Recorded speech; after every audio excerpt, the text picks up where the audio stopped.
दोस्तों 1925 में एक डॉक्टर ने एक ऑर्गेनाइजेशन बनाया जिसका एम था हिंदू सोसाइटी को ब्रिटिश अट्रॉसिटीज के अगेंस्ट तैयार करना।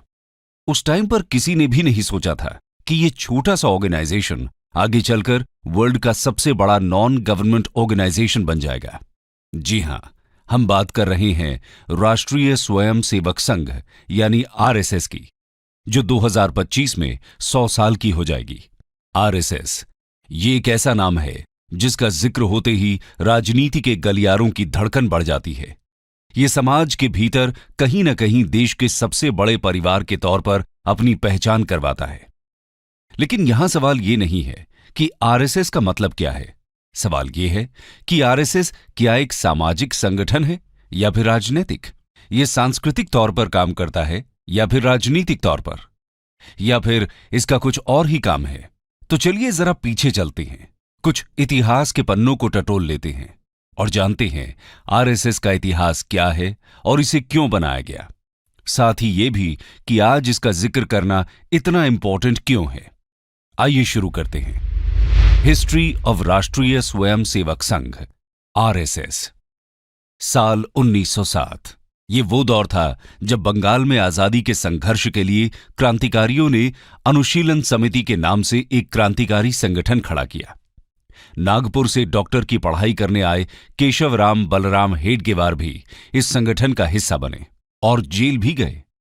दादा भाई नौरोजी ने उस वक्त गर्म सोच के नायक लोकमान्य बाल गंगाधर तिलक को कांग्रेस में आने का न्योता दिया, तो हेडगेवार भी कांग्रेस में उनके साथ ही आ गए। हेडगेवार ने कांग्रेस के साथ काफी समय तक काम किया, लेकिन 1917 में टर्की के खलीफा की गद्दी छिन जाने के विरोध में पूरे हिंदुस्तान में खिलाफत मूवमेंट की शुरुआत हो गई और गांधी जी की अगुवाई में कांग्रेस ने भी इसका समर्थन किया। लेकिन डॉक्टर हेडगेवार को कांग्रेस द्वारा खिलाफत मूवमेंट से जुड़ने वाली बात परेशान कर रही थी। उन्हें ये बात अंदर ही अंदर चुभ रही थी, क्योंकि उन्होंने इसे मुस्लिम तुष्टीकरण की राजनीति माना। हालांकि नाराजगी के बाद भी डॉक्टर हेडगेवार कांग्रेस का हिस्सा बने रहे, बल्कि 1922 में नागपुर कांग्रेस अधिवेशन और 1925 के कोलकाता अधिवेशन में भी डॉक्टर हेडगेवार मौजूद थे। लेकिन इस घटना के बाद डॉक्टर हेडगेवार के दिमाग में कुछ और ही चल रहा था। उन्होंने अब मन बना लिया था कि वे एक ऐसी संस्था को फॉर्म करेंगे जो हिंदुओं के हितों को लेकर चले और आगे बढ़े। उन्होंने इसकी शुरुआत अपने घर से ही की। कहा जाता है कि शुरुआत में डॉक्टर हेडगेवार को सुनने के लिए सिर्फ 12 लोग ही पहुंचे थे, लेकिन 12 से 1200 बनने में वक्त नहीं लगा। धीरे धीरे समय बदलता गया और एक समय ऐसा भी आया जब हजारों की संख्या में लोग डॉक्टर हेडगेवार के विचारों से प्रभावित होने लगे थे और इसी के साथ अब संघ की स्थापना का रास्ता साफ नजर आ रहा था।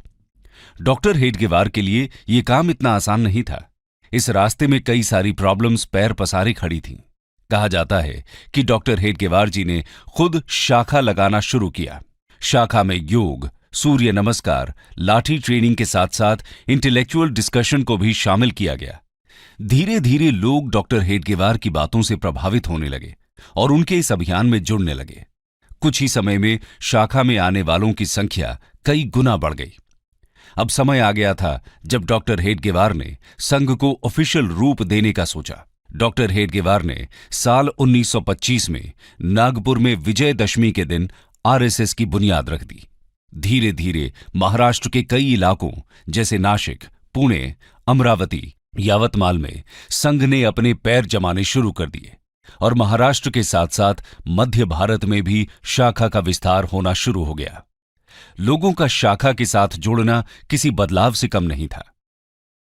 ये एक ऐसा बदलाव था जिसको बनाया तो सामाजिक काम करने के लिए था, लेकिन आगे चलकर ये राजनीति का वो गोल चक्कर बना जिसके चारों तरफ ही राजनीति का ताना बाना बुना जाना था। संघ में लोगों की संख्या लगातार बढ़ रही थी, लेकिन महाराष्ट्र के बाहर अभी भी संघ का कोई खास असर नहीं था। संघ विस्तार के लिए तैयार था और महाराष्ट्र के बाहर पैर पसारने का मौका तब मिला जब डॉक्टर हेडगेवार को 1930 के आसपास बनारस हिंदू यूनिवर्सिटी जाने का मौका मिला। डॉक्टर हेडगेवार बीएचयू आए और पंडित मदन मोहन मालवीय से बात की। पंडित मदन मोहन मालवीय ने बीएचयू परिसर में संघ का ऑफिस खोलने के लिए परमिशन दे दी। बीएचयू में डॉक्टर हेडगेवार की मुलाकात एमएससी की पढ़ाई कर रहे माधवराव सदाशिवराव गोलवालकर से हुई। गोलवालकर बीएचयू में पढ़ाते भी थे, इसलिए उन्हें सब गुरुजी कहा करते थे। गोलवालकर डॉक्टर हेडगेवार के माध्यम से ही संघ में एक्टिव हुए और उसके मेंबर बने।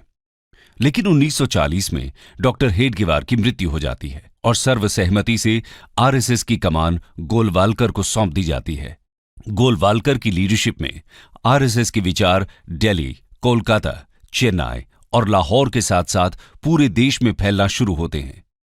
आइए अब जानते हैं कि आरएसएस कैसे काम करता है और इसकी शाखाएं कहां-कहां फैली हुई हैं। Organisational setup of RSS.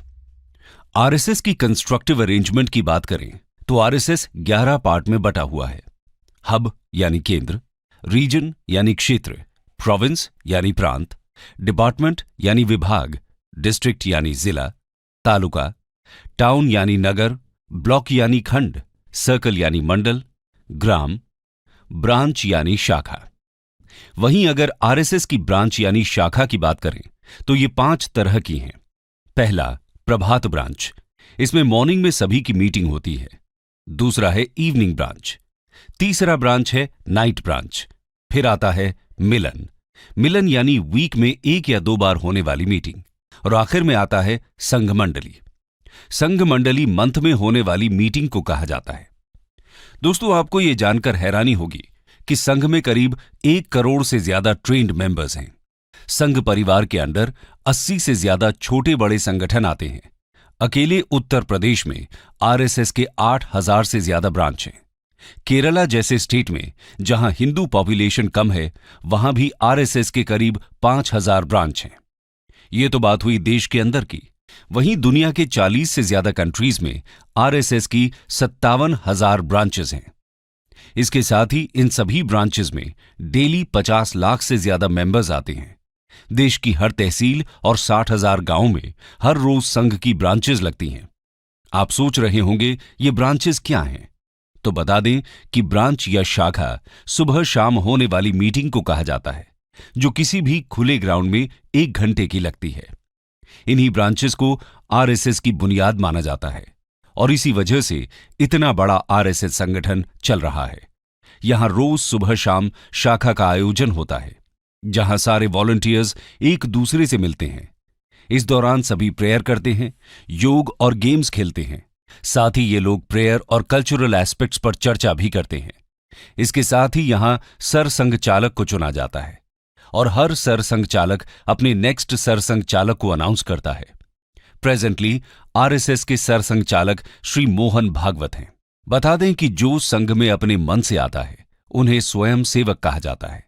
इसके अलावा अगर हम इसके विस्तार की बात करें तो आज पूरे वर्ल्ड में आरएसएस की करीब 55 सब्सिडियरी ऑर्गेनाइजेशंस हैं, जैसे भारतीय जनता पार्टी, बजरंग दल, हिंदू जागरण मंच, इंडियन फार्मर्स एसोसिएशन, हिंदू स्वयं सेवक संघ, राष्ट्र सेविका समिति, all India world council, Vidya Bharati, Saraswati Shishu मंदिर, वनवासी कल्याण आश्रम, मुस्लिम नेशनल फोरम, नेशनल सिख संगत, वर्ल्ड डायलॉग सेंटर, स्वदेशी जागरण मंच, लघु उद्योग भारती, विवेकानंद केंद्र, इंडियन लेबर यूनियन, सेवा भारती, विश्व हिंदू परिषद एटसेट्रा।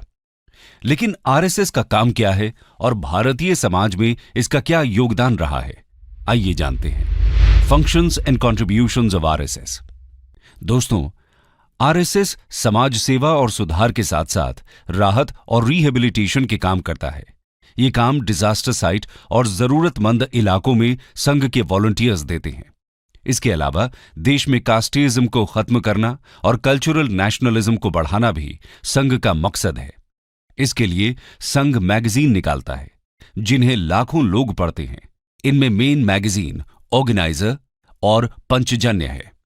इसके अलावा संघ टीनेजर्स और चिल्ड्रन के लिए देवपुत्र नाम की मैगजीन भी निकालता है। अगर बात करें आरएसएस के अभी तक के योगदान की, तो भारत में कश्मीर विलय के वक्त जब नेहरू सरकार कुछ असमंजस की स्थिति में थी, तो उस वक्त सरदार पटेल द्वारा हेल्प मांगने पर आरएसएस प्रमुख गुरु गोलवालकर ने ही महाराजा हरि सिंह से बात की थी, जिसके बाद महाराजा हरि सिंह ने विलय के लिए दिल्ली लेटर भेजा था। इसके अलावा दादरा और नगर हवेली और गोवा के भारत में विलय के दौरान भी संघ ने बहुत इंपॉर्टेंट रोल प्ले किया था। 22 जुलाई 1954 को दादरा को पोर्चुगीज से मुक्त कराया गया था।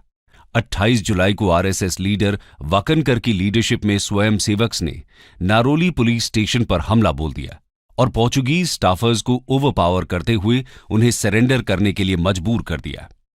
लिबरेशन फोर्सेस को इस तरह आगे बढ़ता देख पोर्चुगीज फोर्सेस कैप्टन विर्गिलियो फिडाल्गो के नेतृत्व में राजधानी सिल्वासा की तरफ रिट्रीट कर चुकी होती है। लिबरेशन फोर्सेस फिडाल्गो से सरेंडर करने के लिए कहते हैं और इनके मना करने पर बड़ी संख्या में आरएसएस स्वयंसेवक्स और लिबरेशन फोर्सेस के बाकी मेंबर्स सिल्वासा की तरफ मार्च करते हैं। पोर्चुगीज भाग जाते हैं और स्वयंसेवक 2 अगस्त 1954 की सुबह पोर्चुगीज का फ्लैग उतारकर भारत का तिरंगा यहां फहराते हैं। इस तरह पूरा दादरा नगर हवेली पोर्चुगीज के कब्जे से मुक्त कराकर भारत सरकार को सौंप दिया जाता है। 1962 में जब इंडो चाइना वॉर हुआ, उस वक्त भी संघ ने आगे आकर आर्मी की हेल्प की। आर्मी रूट्स पर नजर रखना, एडमिनिस्ट्रेशन की हेल्प, आर्मी का खाने का इंतजाम करना और साथ ही साथ आर्मी फैमिलीज की हेल्प करने जैसे काम आरएसएस द्वारा किए गए। उनके इस काम को पूरे देश के लोगों ने अप्रिशिएट किया। आरएसएस के इस काम को देखते हुए पीएम नेहरू ने 1963 के रिपब्लिक डे परेड फंक्शन में स्पेशली आरएसएस को इनवाइट किया। 2 दिन के नोटिस पर 3000 स्वयं सेवक ने अपनी यूनिफॉर्म में राजपथ पर मार्च पास्ट किया। इतना ही नहीं, 1965 में इंडो पाक वॉर के दौरान भी तत्कालीन पीएम लाल बहादुर शास्त्री ने संघ को याद किया था। उस वक्त घायल जवानों को सबसे ज्यादा ब्लड संघ के ही स्वयं सेवकों ने दिया था। साथ ही कश्मीर में एयर स्ट्रिप्स से स्नो हटाने का काम भी संघ के स्वयं सेवकों ने ही किया था।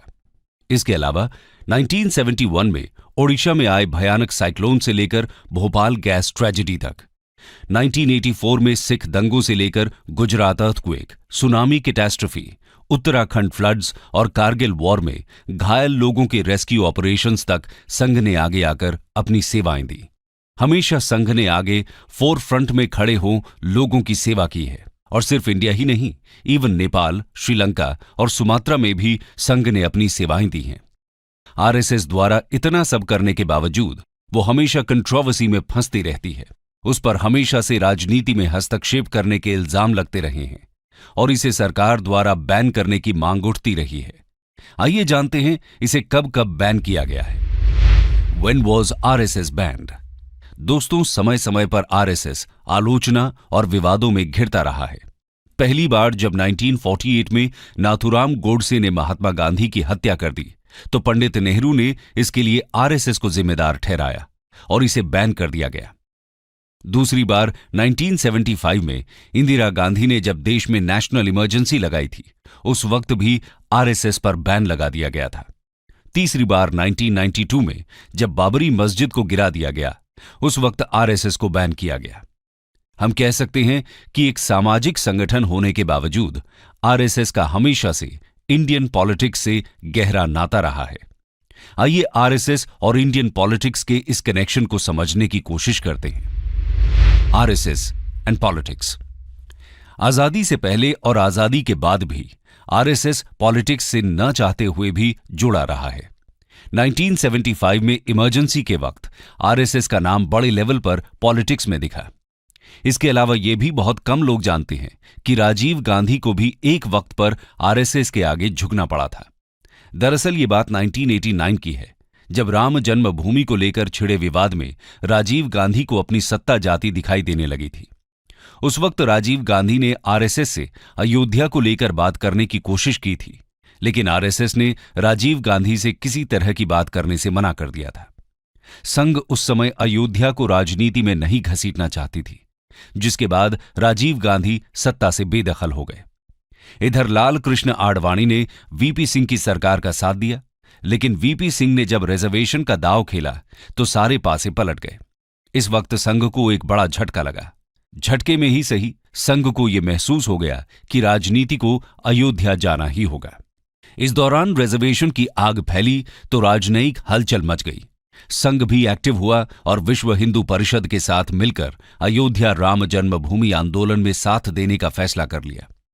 दोस्तों, राजनीति की वजह से आरएसएस हमेशा आलोचना से घिरा रहा है।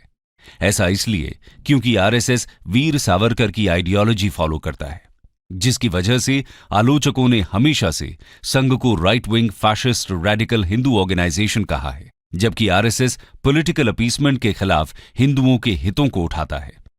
देखा जाए तो आरएसएस की कोई सेट मेजर फिलॉसफी नहीं है, लेकिन आरएसएस 4 तरह की मेन फिलॉसफीज को फॉलो करता है। पहला, अखंड भारत। आरएसएस का मानना है कि आदिकाल से बांग्लादेश, पाकिस्तान, श्रीलंका, म्यांमार, अफगानिस्तान और ईरान तक भारत फैला हुआ था। ये सब अखंड भारत का हिस्सा हैं। दूसरा है इंटेग्रल ह्यूमनिज्म। ये फिलॉसफी दीनदयाल उपाध्याय जी ने दी थी। इस फिलॉसफी के अंतर्गत इंसानियत को सबसे आगे रखने की बात कही गई है। साथ ही ग्रामीण विकास, सोशल डेवलपमेंट और रियलिस्टिक मॉडल को अपनाने पर जोर दिया गया। थर्ड है हिंदुत्व, यानी हिंदू धर्म को सर्वोच्च मानना। आरएसएस का मानना है कि भारत में निवास करने वाले सभी लोग कहीं न कहीं हिंदू धर्म के ही फॉलोअर्स हैं। संघ तिरंगे की जगह भगवा ध्वज को अपने कार्यक्रम में यूज करता है। इसी वजह से उसके ऑफिस पर तिरंगा नहीं फहराया जाता। अक्सर इस वजह से आरएसएस कंट्रोवर्सी में फंसता रहता है। आरएसएस सबसे ऊपर भगवा ध्वज को मानता है। आरएसएस समय समय पर राजनीति में भी एक्टिविटी दिखाता रहता है। बीजेपी में कई बड़े लीडर्स संघ से ही निकले हैं। अब चाहे वो लेट श्री अटल बिहारी वाजपेयी हों, लाल कृष्ण आडवाणी हों, हमारे होम मिनिस्टर अमित शाह हों या फिर देश के पीएम नरेंद्र मोदी। इसीलिए इनके कार्यों में संघ की आइडियोलॉजी की छाप देखना कोई हैरानी की बात नहीं कही जा सकती। कंक्लूजन। तो दोस्तों, एक कमरे से स्टार्ट हुआ ये संघ आज पूरे भारत में ही नहीं बल्कि पूरी दुनिया में फैला हुआ है। आज आरएसएस 97 इयर्स का हो चुका है। दुनिया में शायद ही किसी संगठन की इतनी आलोचना हुई होगी जितनी आरएसएस की हुई है, लेकिन इसके बावजूद आरएसएस आज भी अपने विचारों को लेकर डिटरमिन्ड है और अपने मोटो को लेकर आगे बढ़ रहा है। आज आरएसएस की पॉपुलैरिटी इतनी ज्यादा है कि आप भारत के किसी भी कोने में हो, आपको इसके होने का एहसास हो ही जाएगा।